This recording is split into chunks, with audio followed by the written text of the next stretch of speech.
Hey friends, our today's guest is a very reputed lawyer from Pune, Advocate Zaheer Khambata. He has about 40 years of experience. Today he talks to us about the title of apartments, shops, offices, under construction and resale properties. So without much ado, let us welcome Advocate Zaheer Khambata.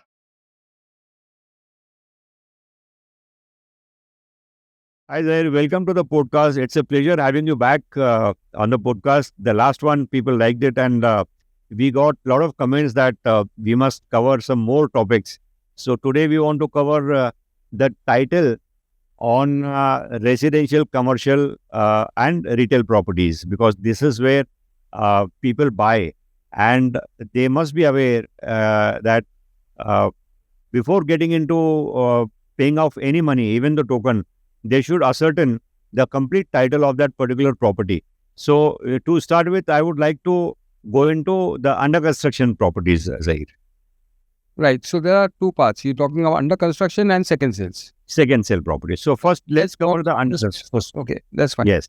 So, Zaheer, under construction properties usually are covered by RERA, maximum almost 100%. They are all covered. Yeah. So is it very easy for people to just blindly go and buy, or they must still do their due diligence as much as they can? Well, as much as they can, yes. It's not possible to do a full due diligence. Yeah. So let's understand there is under construction, we'll have a concept of land because the construction is going on the land. And to check the title of the land would be a very difficult task. The builder has such a lot of time in doing that.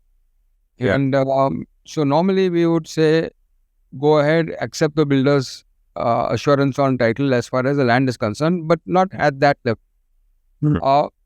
RERA has put up a website. Every project has got a number. Yeah. You go on the RERA website and check the number up. And they are obliged, the builders are obliged to give the full details of title and all relevant documents on the website. It says the fact that you can always go and ask the promoter himself as to what documents he is giving you. In fact, you can ask them for the entire file. So, an easier way is to ask them for a file which is called a loan file, where for bank is giving a loan, there are some normal papers that a bank requires, and the builders have them ready. So you ask them for a loan file, most of the documents that are required would be handed over to you. So what would these documents be? Okay, so for a construction, the first thing that is important is that there is an agreement between the owner and the builder. Okay. Could be a development agreement, that could be a joint venture agreement, it could be anything. I mean, it could be, some of them are agreements of sale with the right of construction.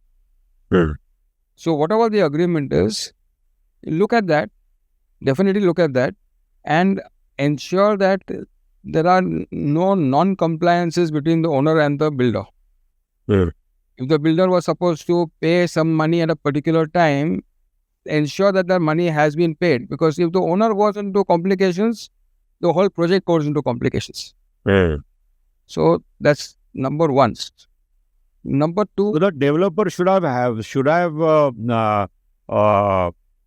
paid the landowners in time as per the details mentioned in the agreement. The developer should comply with the terms laid down in the agreement. Okay. For example, there may not be just payment. There could be something like this, that you will start the construction within 1.5 years. You will complete the construction within 4 years.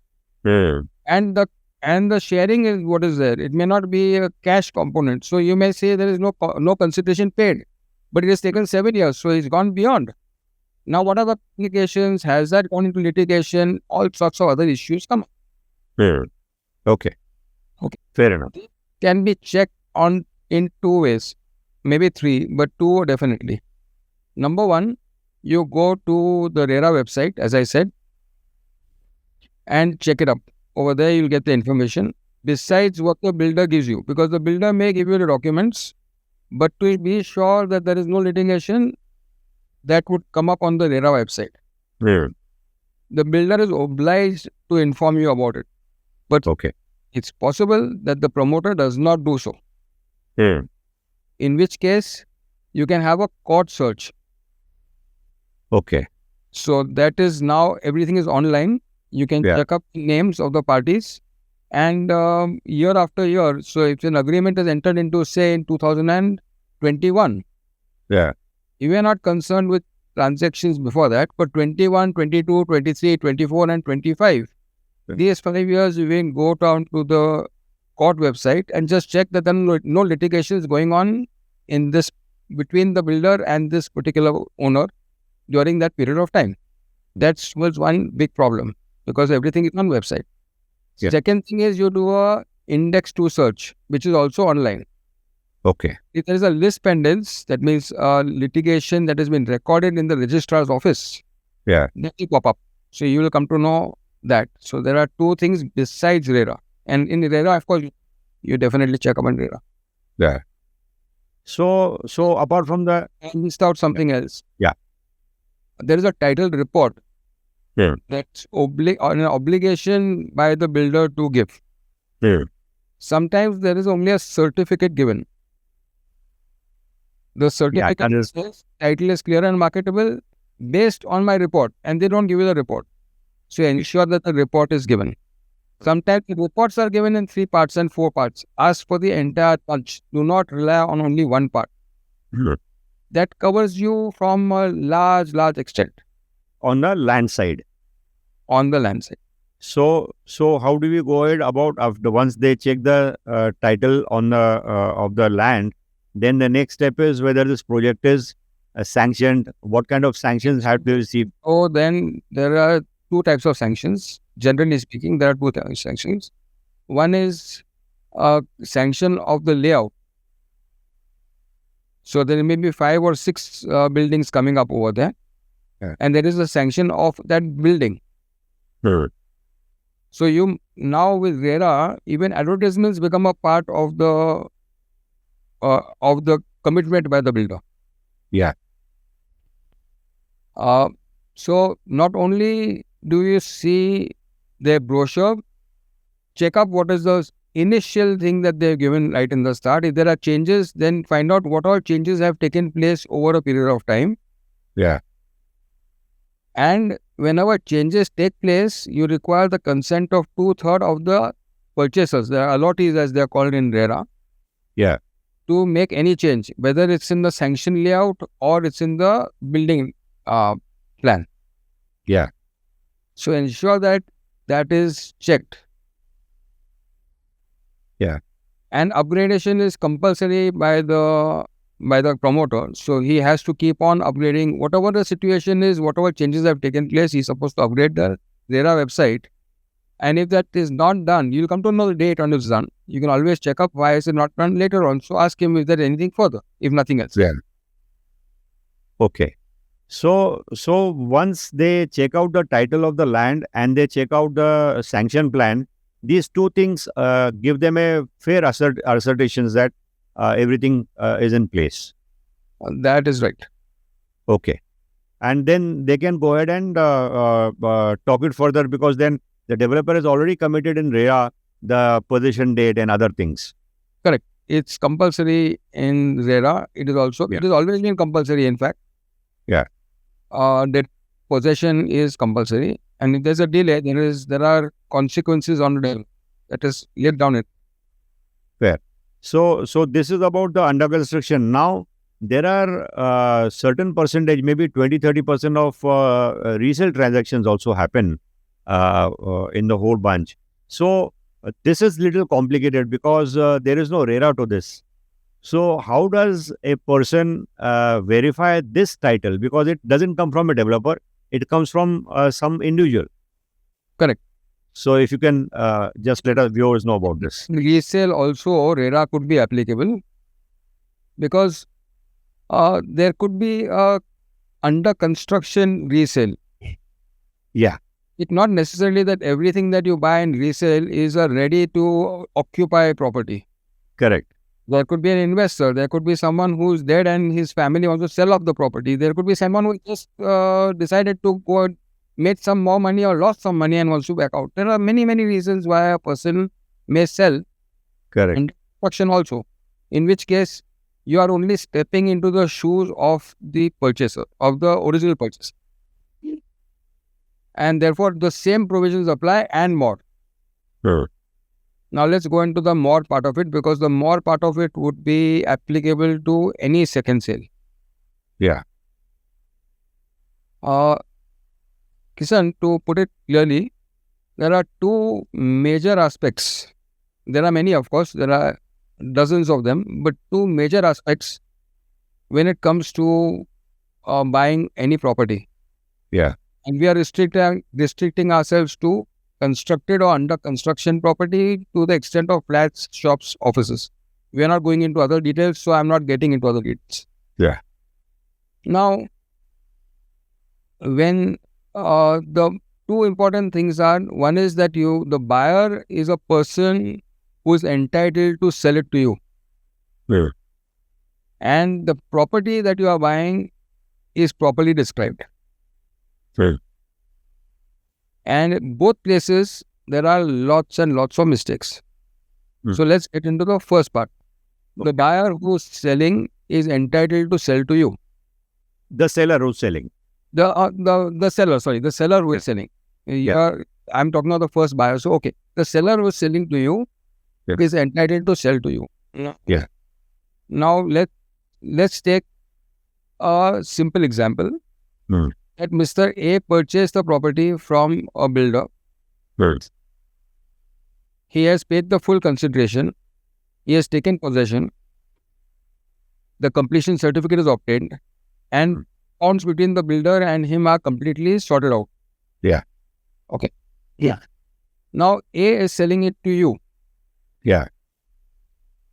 It's a clean deal. A bought from the builder, A is selling it to you. That's a very clean deal. Very little that you have to check, except what you are checking for RERA anyway. Sure. But A may not be selling to you. A could have landed up with other complications. For even if A is selling to you, let us say A purchased the property with money that was borrowed from his brother. Yeah. Or A purchased the property, but the money that was lent was his friend's. Okay. The friend had problem with buying a property. He says, you buy it in my name. You buy it in your name, but it belongs to me. Understanding that you have. And we hear of this in politics a lot, that politicians have properties all over the place in people's names. Yeah. That would be considered as a Minami transaction. And a Minami transaction means the property then vests with the government of India. Neither of the two have a right. So, are you saying that the new buyer has to also check the trail of the money? You should ask him a question. You can't really get into details because that is something impossible for you to check. But you can definitely raise requisitions. Kindly confirm the money was paid by you from your personal account. Okay. And very often, I would say 3 to 4% of transactions we have answers that it is not.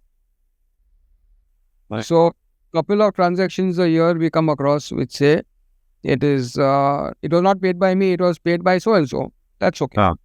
Yeah. It does not mean a loan taken from a bank, because that also is a loan taken and I am paying for it myself. Yeah. But if the money is paid by someone else who does not fit into that family relation as per as Minami Transaction Act is concerned, then you can land up with a problem, because the property then belongs to the government. It does not even belong to you anymore. Okay, so that is the provision now. That has been a provision from 1988. In fact, it became easier now. Earlier, it was only available for unmarried daughters and wives.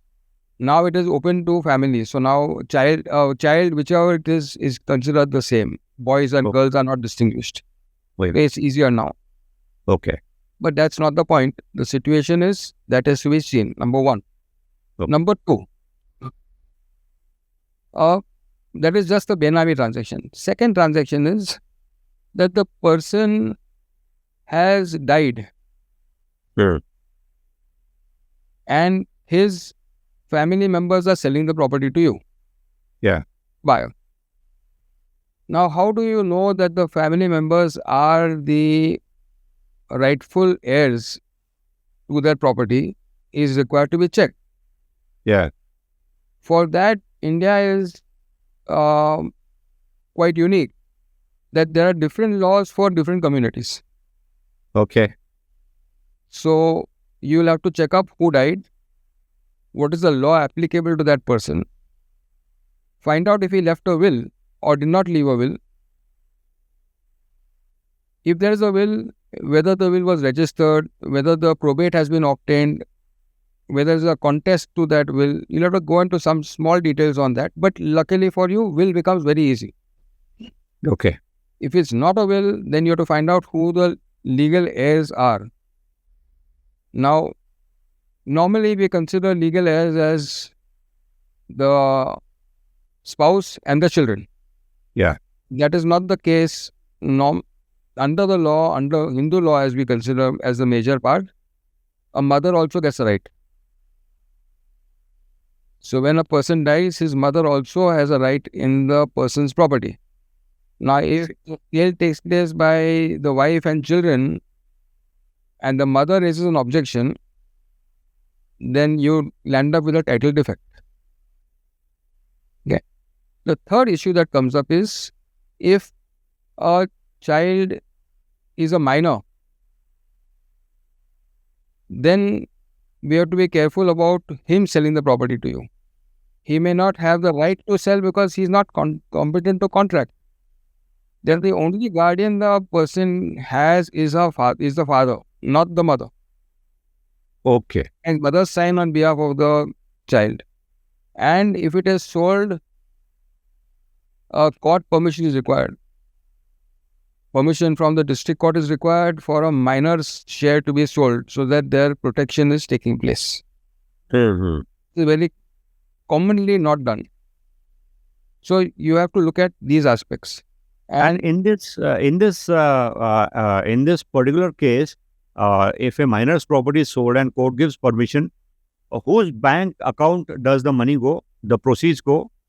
No, the minor. What court says, because the court will normally pass an order saying an X amount of money has to be kept in the minor's name in a fixed deposit. They'll give you full details. The orders are normally complete. It's not an incomplete order. Okay, sure. And then follow the order of the court. Yeah.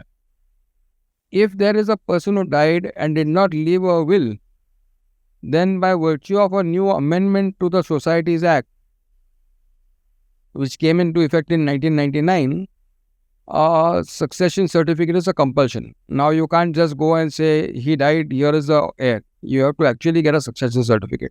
Okay. So these are small things that you have to see, but that is probably the most important because you are actually fighting with a person. Yeah.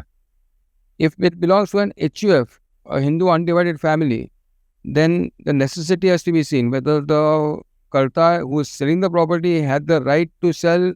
Was it for a legal necessity, a pressing necessity, and then sell the property and then buy the property. So many things are there. Besides that, to check on title of the person, it is always good to give a public notice. Yeah. So one in the vernacular language, which in Maharashtra would be Marathi, and one in the English language. Yeah. Two notices are given to just see that objections from the public can be raised. Yeah.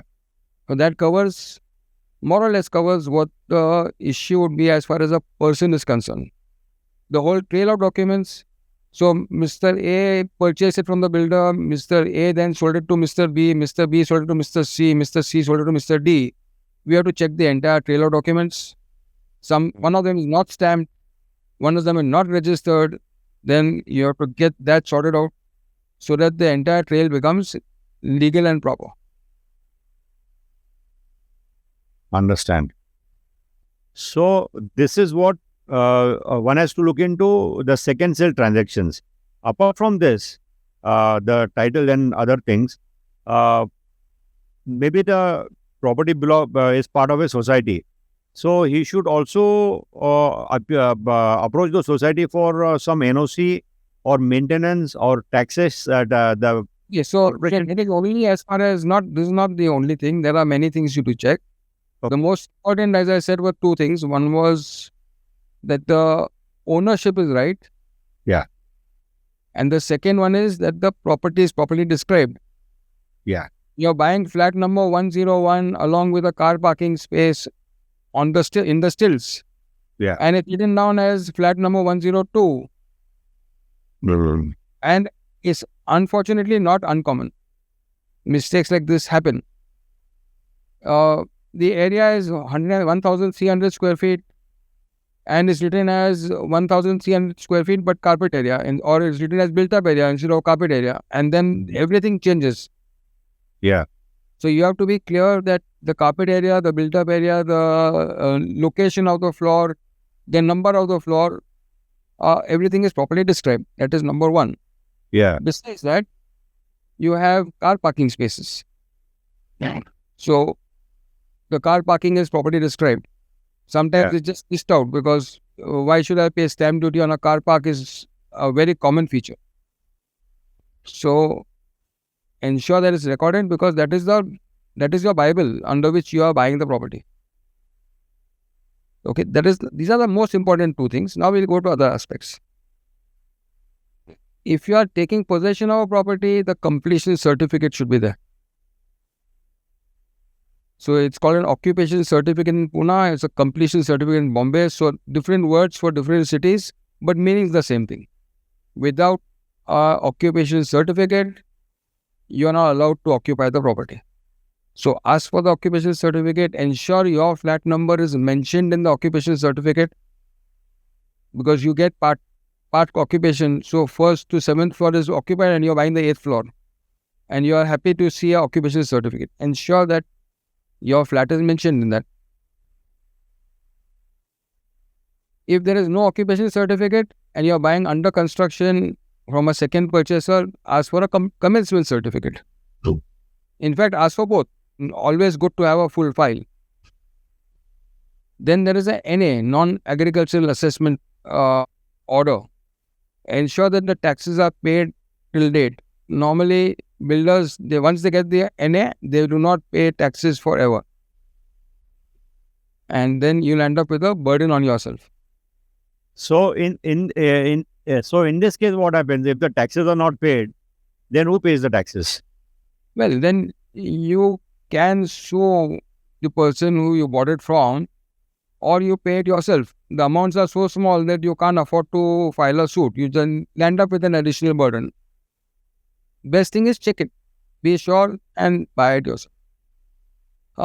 Then your property taxes for a flat, for a shop, there is a property tax that comes in from the Gram Panchayat, from the corporation, from the cantonment, whatever is the case. You get a property tax, ensure it's paid. If it's a cantonment, there is a Tahsildar bill that comes in separately. Doesn't come for other places like the corporation, but the Tahsildar bill comes in separate. Then the maintenance bill for the society or a condominium, that has been paid up to date. And if it's a society, then you require a prior no objection certificate. If you do not get a no objection certificate and you buy the property, that sale becomes void under the provisions of the Societies Act. It's under the bylaws, but now it has been incorporated by virtue of amendment to the Societies Act. So an NOC is absolutely necessary. If it's a condominium, along with the flat, there is a particular area that comes along, a common area, land, common areas, terraces. There's a percentage written down in the declaration. That should also be recorded. Otherwise, you'll end up with a mess in the purchase. Okay.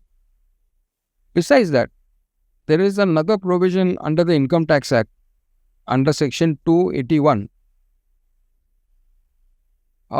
So, the income tax has a charge on all properties. Yours, mine, and everyone else's. And if you sell the property and the income tax has a charge on that property, the taxes are not paid, then it is always subject to the first right of the income tax. So ensure that a certificate under 281 is obtained so that your burden is over. If there's a TDS to be paid, so if it's a non-resident, the TDS is higher. If it's a resident, the TDS is lower. Now it's 12.5%, but then there's a surcharge also. That a CA can tell you what to do. Just follow that system, but ensure that you don't pay a non-resident 1% deduct 1% TDS when it's required to be at 12.5%. Otherwise, you have complications in the future. There's no point in having that. One important point, Zaheer, that I thought of is the conveyance. Many developers don't give conveyance of their properties. What happens in that case? For example, if a flat is bought by this person or it's a second sale transaction and the conveyance of the building is not done and he gets into it, what is the importance and how can this hamper his purchase? It doesn't hamper the purchase as such, but you see, a promoter is obliged under both RERA and under the old MOFA, that is Maharashtra Ownership of Flats Act, to convey the property, which is commonly not done. I mean, commonly means almost 100% not done in time. To the extent the Societies Act has come out with a provision of a deemed conveyance, where the society gets together and goes to the registrar and gets a conveyance done through the registrar's office. Conveyance is a conveyance of the entire property, land and the structure together. Now, if the conveyance is not done, it doesn't mean your title is defective. It only means that then you step into the shoes of that purchase, the vendor who sold it to you, and then you take it forward.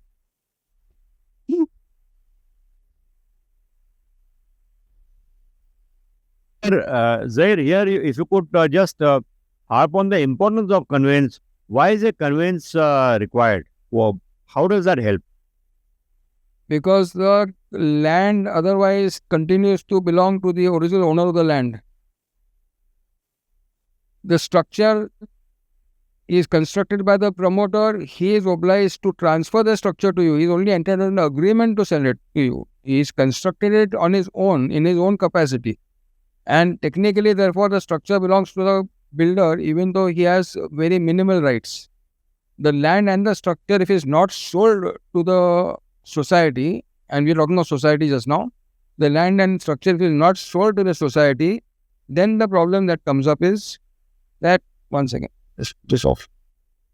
Then the problem that comes up is, in case the building is demolished, in case there is a redevelopment, in case there is something that you want to take up against the corporation, finally you don't have title. You don't want to enter into an agreement with your person selling to you to say, okay, you sell it to me later.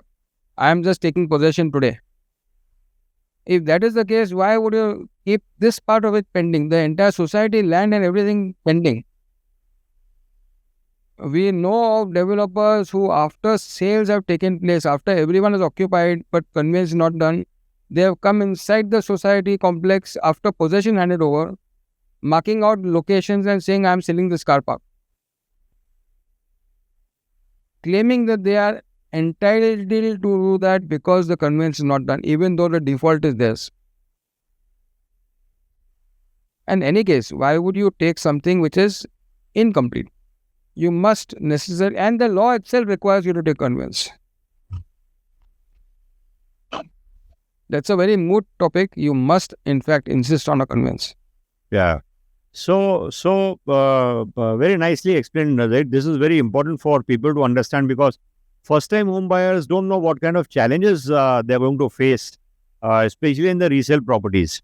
So whatever you listed out are very, very important documents that one must go through before parting their hard-earned money to buy this property. And once this happens, then probably the share certificate is given by the society or it's transferred in their name, and they continue to be the members of the society. Correct. Okay. and ensure that possession is taken, you take a receipt for the entire consideration you have paid for. Yeah. So your document has to be absolutely tight. Finally, what you spend in buying a property is not like buying a television set where you spend, in spite of, look at it this way, you buy a television, you go into so many modes and find out what is Onida giving you, what is Samsung giving you, what are the features over here, and you're buying a flat and you just go and buy. It is all the money you have and loans taken for that. Yeah. What happens is, I have seen people try to save the lawyer's fees because they feel that a few thousands are a little more for them. But Correct. they don't understand that they may save, they are putting The lakhs family of rupees. can debt for the rest of their lives. Yeah, yeah. So in every podcast, I do insist that please hire a lawyer's services and let the best person do the job for you. Yes, you should. Because laws keep on upgrading every now and then. So online or your own knowledge, you have some limitation to that. Yes, not only laws keep changing, there are amendments that take place, circulars come in, bylaws keep changing, and people take it easy. And then Yeah. when complications come up, then you end up with years and years of no sleep. Yeah. Zaheer, I think we've covered these two topics very, very extensively. And the third I would someday want to cover is on land, because that's a very, very important topic.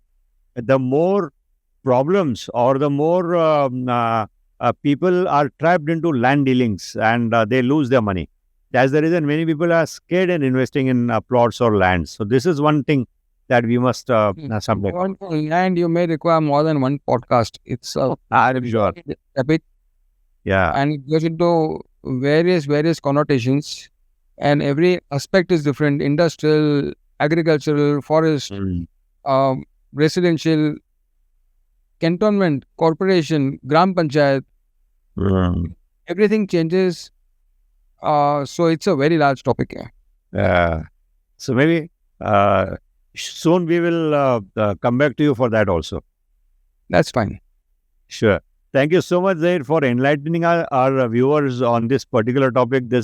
I think this is going to be very, very useful, and people are going to gain a lot of knowledge from this. Because this is a very basic thing that a person needs. Touching the surface. What we're talking about is touching the surface. But it's important. At least this much everyone should realize. Sure. Nitty-gritties of every transaction are different.